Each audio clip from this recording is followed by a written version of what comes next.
Hi, everyone. We're going to go through the 6 principles of IDEA. There's so much within this that I'll give you a brief introduction, and with your reading, you're probably being introduced to these ideas too, and probably through your work if you have worked in a SPED classroom. So hopefully we can cover everything. Okay, we'll start. And so here are the 6 principles of IDEA, and we're going to go over all 6, hopefully with enough information that you can grasp what they mean. So for free appropriate public education, free requires that the education of each child with a disability must be provided at public expense. Appropriate means that each child with a disability is entitled to an education that is appropriate for his or her need. Appropriate education is determined on an individual basis and may not be the same for each child with a disability. Public refers to the public school system. Children with disabilities, regardless of the nature or severity of their disabilities, have the same right to attend the public schools as their non-disabled peers. Education is guaranteed that eligible children with disabilities will receive a public education that includes special education and related services as directed by the child's IEP. The education should prepare the child for the future, for further education, for employment, or independent living. So appropriate evaluation is all children with disabilities and who are in need of special education and related services are identified, located, and evaluated. What is an evaluation? An evaluation is the process for determining whether or not a child has a disability and needs special education and related services. The term evaluation is the process, not just one test.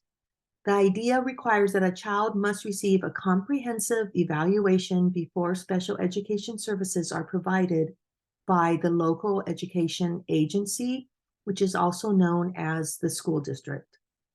Evaluation is the first step in getting detailed information on helping the child learn. IDEA requires that each child suspected of having a disability receive appropriate evaluation. All right, so the IEP, or Individualized Education Program, is developed, reviewed, and revised for each child with a disability. An IEP is a written statement of the educational program designed to meet a child's unique individual need or needs. The key word is individualized in order to ensure that students with disabilities receive an appropriate and individualized education. IDEA requires that after looking at current evaluation information, the team develop the IEP. The whole IEP process is a way for the parents and school staff to talk about the students' needs and create program to meet those needs. The IEP has 2 general purposes. First, to establish measurable annual goals for the child, and second, to identify and state the special education, the related services, and any supplementary aids and services that the school will need to provide for the child. The IEP lays the groundwork for what the school day of a child with a disability will look like, including what services the school will use to help the student be successful in achieving meaningful IEP goals. And that's why the process of developing the IEP is of great interest and importance to educators, administrators, and families alike. Special education is not a place, it's a service. It's a service that's designed without regard to where the services will be given and is individualized for that specific student. So, least restrictive environment. Children with disabilities must be educated with their non-disabled peers as much as is appropriate using supplementary aids and services. What does LRE really mean? To the maximum extent appropriate, children with disabilities are to be educated with children who are not disabled. It may be decided that the student cannot be educated satisfactorily in the general education classroom. But even with the provision of supplementary aids and services, if this isn't possible, the team must then consider other placements outside of the general classroom in order to provide FAPE or FAPE for the student. All right, parent and student participation in decision making. IDEA requires that parents and students, as appropriate, have the opportunity to participate in each step of the special education process.